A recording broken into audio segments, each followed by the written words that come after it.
Assalamualaikum warahmatullahi wabarakatuh. Saya Deswinta Putri Maharani dari Program Studi Hukum Keluarga Islam Fakultas Syariah dengan NIM 172121056 akan mempresentasikan proposal skripsi saya dengan judul Pembatalan Perkawinan dengan Sebab Wali Tidak Sah, Putusan Pengadilan Agama nomor 2879/PDT-G/2019/PA Kebumen. Alasan saya mengambil judul ini yaitu saya masih menemukan adanya kasus pembatalan perkawinan di mana salah satunya seorang istri yang menjadi pemohon membatalkan perkawinannya yang sudah 32 tahun berlangsung dan sudah melahirkan 5 anak yang salah satunya sudah meninggal. Kemudian sang istri atau pemohon itu mengajukan pembatalan perkawinan kepada PA Kebumen dengan alasan bahwa pernikahannya itu tidak memenuhi syarat rukun perkawinan. Syarat rukun perkawinan yang tidak terpenuhi yaitu terdapat pada wali perkawinan. Saat perkawinan berlangsung, wali perkawinan mereka itu bukanlah wali yang sah, bukan wali nasab, bukan wali hakim atau wali muhakam yang disetujui kedua belah pihak. Namun yang menjadi wali adalah paman termohon. Paman termohon dalam hal ini tidak menjadi kesepakatan kedua belah pihak atau hanya dari pihak termohon saja yang menjadikan paman termohon menjadi wali. Kemudian pada akhir tahun 2019, PA Kebumen akhirnya mengabulkan permohonan pemohon untuk membatalkan perkawinannya. Oleh karena itu, dengan kasus tersebut saya menjadikan pembatalan perkawinan dengan sebab wali tidak sah menjadi skripsi saya ke depan. Kemudian saya akan menjelaskan mengenai rumusan masalah yang saya bahas dalam skripsi saya ini. Yang pertama mengenai bagaimana duduk perkara atau kasus pada putusan Pengadilan Agama Kebumen nomor perkara 2879/PDT-G/2019/PA Kebumen. Yang kedua, bagaimana pertimbangan hakim atau pertimbangan hukum yang digunakan untuk memutus pembatalan perkawinan tersebut. Kemudian yang ketiga, bagaimana dampak terhadap anak-anak yang lahir akibat dari pembatalan perkawinan ini. Kemudian saya akan menjelaskan mengenai kerangka teori yang saya gunakan dalam proposal skripsi. Yang pertama mengenai perkawinan. Perkawinan sendiri merupakan akad untuk menghalalkan perbuatan antara seorang laki-laki dengan perempuan yang awalnya perbuatan tersebut diharamkan. Kemudian dari akad tersebut menjadikan adanya hak-hak dan kewajiban yang harus dilakukan keduanya.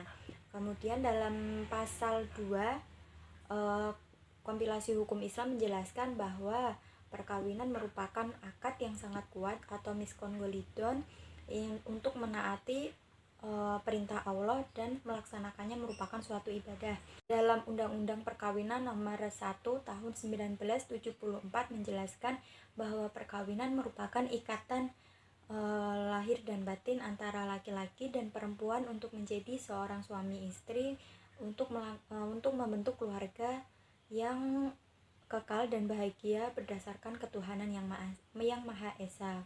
Kemudian syarat-syarat untuk memenuhi syarat-syarat sah perkawinan menjadi sah sendiri harus memenuhi syarat dan rukun perkawinan. Yang pertama dalam rukun perkawinan adalah kedua calon mempelai, yaitu mempelai laki-laki dan mempelai perempuan, di mana keduanya tidak memiliki halangan perkawinan, dewasa, berakal, dan merdeka. Yang kedua, adanya wali dalam perkawinan. Wali dalam hal ini haruslah orang yang sudah dewasa, laki-laki, berakal, merdeka, tidak dalam ihram atau dalam haji, dan memiliki hak perwalian. Kemudian yang ketiga yaitu saksi dalam perkawinan.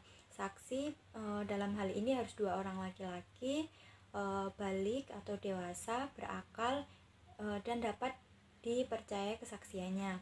Kemudian yang keempat adalah akad, di mana akad syaratnya harus bersambung, satu majelis, jelas dan tepat.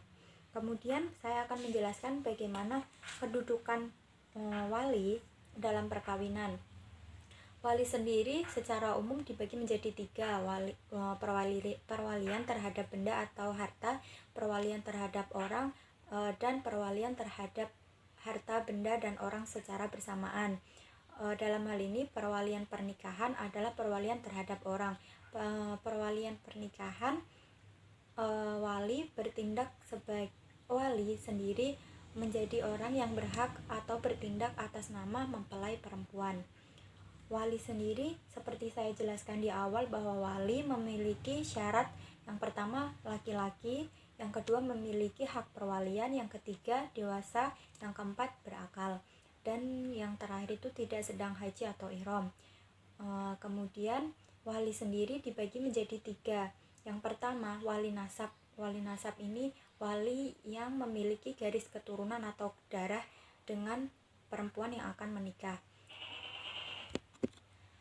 Wali nasab ini dibagi menjadi 7 tingkatan. Yang pertama ayah dari mempelai perempuan, yang kedua kakek dari jalur ayah, yang ketiga saudara seayah seibu atau saudara kandung, yang keempat saudara seayah, yang kelima anak dari saudara seayah seibu atau keponakan kandung, yang keenam anak dari saudara seayah, yang ketujuh paman dari garis ayah, dan yang terakhir adalah keponakan atau anak dari paman garis keturunan ayah.